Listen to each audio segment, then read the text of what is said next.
সত্যি তোর কোন পরিবার থেকে এসেছিস রে? পরিবার তুলবেন না একদম। পরিবার তুলবেন না। আপনি কি বড় এসেছে আমাদের খেলতে? কি লেগেছেন? বড় এসেছে, বড় বড় গলা। রাস্তায় নোংরা করে খাচ্ছে আর বড় বড় কথা বলে। ভদ্র দেখতে রে। আরে কই দেখি আমরা খেলিনি তো। আমরা খেলেছি। আমাদের হাত থেকে পড়ে গেছিল, আমরা বুঝতে পারিনি কখন পড়ে গেছে।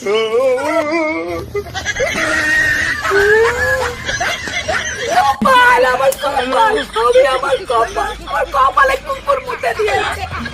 যেখানে কিছু কোনোদিন পয়সা পাই না, একটা রাস্তায় হাতে একটা পয়সা